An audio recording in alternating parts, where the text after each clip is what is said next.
अस्सलामु अलैकुम दोस्तों, आशा है आप सभी अच्छे होंगे और आप इस्लामिक हिंदी फैक्ट टीवी देख रहे हैं। आज के वीडियो में हम हैदर के करार के बारे में बात कर रहे हैं। हजरत अली रदियल्लाहु ताला अन्हु के पास कौन सी ताकत थी, मैं उसके बारे में पता करूंगा। जिस व्यक्ति के घर में ठीक से खाना नहीं बनता था, जो करीब 3 दिन तक यह रोजा रखता था और इफ्तार के वक्त पानी पीकर रोजा खोलता था, लेकिन फिर भी जब आप हजरत अली रदियल्लाहु ताला अन्हु की शक्तियों के बारे में जानेंगे तो हैरान रह जाएंगे। और इसीलिए वीडियो को अंत तक देखें। उहुद की लड़ाई और बद्र की लड़ाई के बाद अल्लाह रब्बुल आलमीन की दया से मुक्ति बहुत मजबूत हो गई। दूसरी ओर वे लोग थे जो अविश्वासी और बहुदेववादी थे, वे कमजोर पड़ने लगे और इसीलिए वे किसी भी तरह मुसलमानों का अस्तित्व खत्म करना चाहते थे।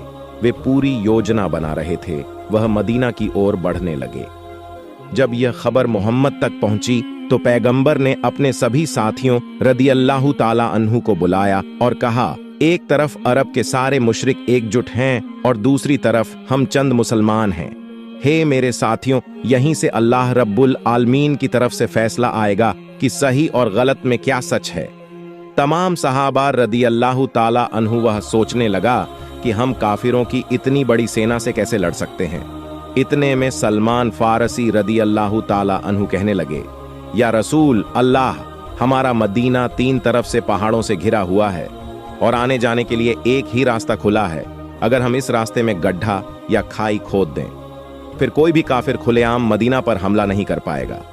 सुबहान अल्लाह। फिर अल्लाह के रसूल ने इसे 6 दिनों तक स्वीकार किया और सभी मुसलमान लगातार ऐसा करते रहे और अंत में मदीना की रक्षा के लिए 5.5 किलोमीटर लंबी, 4 मीटर गहरी और 9 मीटर चौड़ी खाई खोदी गई, जिसका बंगाली में मतलब होता है चौड़ी नहर।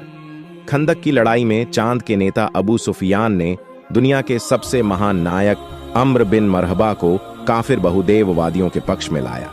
यहां तक कि अरब के महान पलावन भी उमर बिन मरहब से डरते थे और वे बहुत सारे पलावानों के साथ मदीना के पास आए और देखा कि मदीना के प्रवेश द्वार पर एक बड़ी नहर खोदी गई है। वरिया को देखकर वे बहुत आश्चर्यचकित हुए और सोचा कि इतनी बड़ी खाई चंद लोग कैसे खोद सकते हैं। अब हम मदीना पर कैसे हमला करें। फिर वे अवसर की प्रतीक्षा में 6 सप्ताह तक मदीना के बाहर बैठे रहे। तब अम्र बिन मरहब ने कहा, यह हमें अपमानित करने के लिए किया गया है और मैं इस नहर के किनारे बैठकर मदीना के लोगों का इंतजार नहीं कर सकता। मैं अब नहर के पार मदीना में प्रवेश कर रहा हूं। जो कहा जाता है वही किया जाता है। उन्होंने मदीना में प्रवेश किया। फिर वह जोर जोर से चिल्लाने लगा, हे मुसलमान, झूठ बोलने वाले कायर, यदि तुम में शक्ति है तो सामने आकर मेरा सामना करो या मेरे द्वारा मारा जाएगा। यह सुनकर सभी मुसलमानों ने अपनी आंखें नीची कर लीं और चुप रहे। इतने में हजरत अली रदियल्लाहु ताला अन्हु सीधे खड़े हो गए और कहने लगे, या रसूल अल्लाह, अल्लाह, अगर आप मुझे इजाजत दें तो मैं वहां जाऊंगा। मोहम्मद, भगवान उन्हें आशीर्वाद दें और उन्हें शांति प्रदान करें। कहा, हे अली, बैठो और पढ़ो। क्या आप जानते हैं कि आपके सामने कौन है? आपके सामने विश्व प्रसिद्ध पलावन अमर बिन मरहबा है, जिसका आप सामना नहीं कर सकते क्योंकि आप इससे निपटने वाले व्यक्ति नहीं हैं और आप अभी भी जवान हैं। उस वक्त अली रदियल्लाहु ताला अन्हु की उम्र महज 23 साल थी। तब अम्र बिन मरहब फिर चिल्लाकर कहने लगा, ये मुसलमान तुम्हारी जन्नत कहां है? आप यह दावा करते हैं, हार गए तो सिर झुका रहे हो, शर्म नहीं आती? अगर तुम शहीद नहीं हो तो स्वर्ग जाओगे। क्या तुम में से कोई ऐसा नहीं है जो स्वर्ग की खुशबू सूंघना चाहता हो? मुसलमानों के बीच महान बहादुर पालावान बैठे थे, जिनमें से कोई भी नहीं हिला और सभी चुप रहे। लेकिन हजरत अली रदियल्लाहु ताला अन्हु दोबारा बैठ नहीं सके। फिर सीधे खड़े हो गए और अल्लाह के रसूल की तरफ देखा। भगवान उन्हें आशीर्वाद दे और उन्हें शांति प्रदान करे और कहा, हे भगवान के दूत, यदि आप मुझे आज्ञा दें तो मैं इस अत्याचारी शैतान को बंद करके रख दूं। तब अल्लाह के दूत, शांति और आशीर्वाद उस पर हो, ने फिर कहा, हे अली, बैठ जाओ। क्या तुम देख नहीं सकते कि हम तुम्हारे सामने हैं?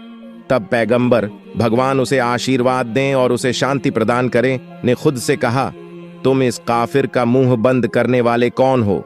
यह सुनकर सभी ने नीचे देखा और सब कहने लगे, या रसूल अल्लाह, क्या आप जानते हैं कि अम्र बिन मरहबा ने एक हाथ में एक बच्चा ऊंट पकड़ रखा था और दूसरे हाथ से सैकड़ों दुश्मनों पर अपनी तलवार घुमा दी थी?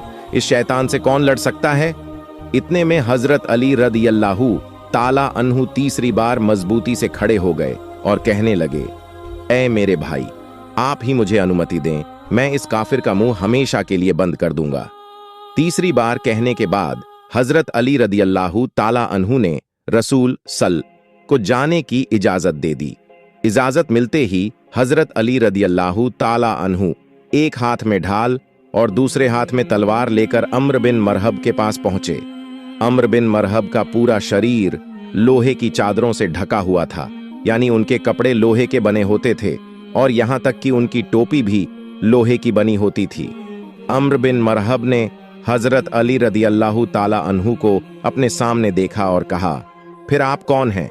हे नवयुवक, तुम यहां मरने क्यों आए हो? ये सुनकर हजरत अली रदियल्लाहु ताला अन्हु कहने लगे, मैं कैद में हूं हैदर, मेरी मां ने मेरा नाम हैदर रखा। मैं आपको बताना चाहूंगा कि हैदर को बहुत ताकतवर और कुशल शेर कहा जाता है और कहा जाता है कि करार हमलावर के पास लौट आता है, और इसीलिए अली रदियल्लाहु ताला अन्हु ने हैदर को कैद कर लिया, यानी शेर का पलटवार करना। अम्र बिन मजहब ने फिर कहा, जिस रास्ते से आए हो उसी रास्ते से वापस जाओ, क्योंकि मैं बच्चों को मारना नहीं चाहता।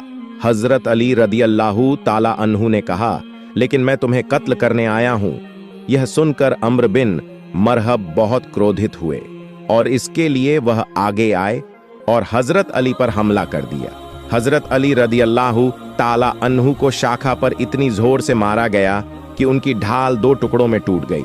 लेकिन इस बार हजरत अली हैदर बन गए, यानी उन्होंने फिर से हमला करना शुरू कर दिया। उसने पलटकर अम्र बिन मरहबा पर इस तरह हमला किया कि अम्र की ढाल दो हिस्सों में बंट गई। इसके अलावा अमर का शरीर ऊपर से नीचे तक दो हिस्सों में बंट गया था। कहा जाता है कि इतिहास में इतनी ताकतवर तलवार से कोई किसी पर वार नहीं कर सका, क्योंकि अली अम्र की ढाल के एक ही वार से दो टुकड़े हो गए और अम्र बिन मरहब ने लोहे के कपड़े पहने हुए थे और उनका शरीर दो टुकड़ों में बंट गया। और फिर हजरत अली रदियल्लाहु ताला अन्हु अमर के शरीर पर खड़े हो गए और कहा, तुम मुझसे कैसे निपटोगे? मैं पत्थर का उपासक हूं और रब्बी मोहम्मद का गुलाम हूं। अगले दिन अल्लाह के दूत भगवान उन्हें आशीर्वाद दें और उन्हें शांति प्रदान करें ने सभी साथियों से कहा, मैं कल किसी को जीत का झंडा सौंप दूंगा। फिर भगवान के दूत सुबह उठे और चल पड़े। अली की तलाश है।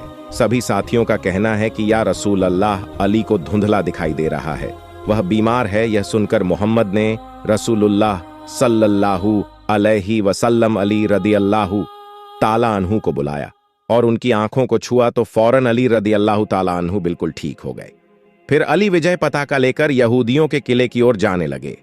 जब सहाबा एकराम रदियल्लाहु तआला अन्हु हजरत अली की तरफ देख रहे थे तो उनका हौसला बढ़ता जा रहा था। जब भी हजरत अली यहूदियों के किले में पहुंचे तभी उसने देखा कि किले का मुख्य द्वार बहुत बड़ा है और वह बंद है। 70 लोग मिलकर इसे बंद कर देते हैं। तभी हजरत अली रदियल्लाहु ताला अन्हु एक हाथ से तलवार चलाने लगे और दूसरे हाथ से आकर दरवाजा तोड़ दिया और सहाबा कैरामों से कहने लगे, तुम सब इस गढ़ में प्रवेश करो। और फिर हजरत अली रदियल्लाहु ताला अन्हु ने उस वक्त तक दरवाजा खुला रखा, यहां तक कि लगभग 600 साथी रदियल्लाहु ताला अन्हु किले में प्रवेश नहीं कर सके। जब सभी साथी उस किले में दाखिल हुए, फिर हजरत अली रदियल्लाहु ताला अन्हु ने वह दरवाजा गिरा दिया और वह अली रदियल्लाहु अन्हु से कुछ गज की दूरी पर गिर गया। तो जिसकी ताकत 70 लोगों के बराबर थी, वह शेरे खोदा हजरत मावला अली रदियल्लाहु ताला अन्हु हैं। जहां सभी योद्धाओं की वीरता समाप्त होती है, फिर अली रदियल्लाहु ताला अन्हु की बहादुरी शुरू हुई। आज भी मुस्लिम दुनिया की सेनाओं में टैंक से लेकर तोपखाने और युद्धक हथियारों से लेकर लड़ाकू विमान तक शामिल हैं। अली हर चीज में नाम जोड़ने की कोशिश करते हैं। सुभान अल्लाह, क़यामत तक सभी मुस्लिम योद्धाओं की सबसे बड़ी प्रेरणा उनका नाम शेरे खोदा अली रदियल्लाहु ताला अन्हु है।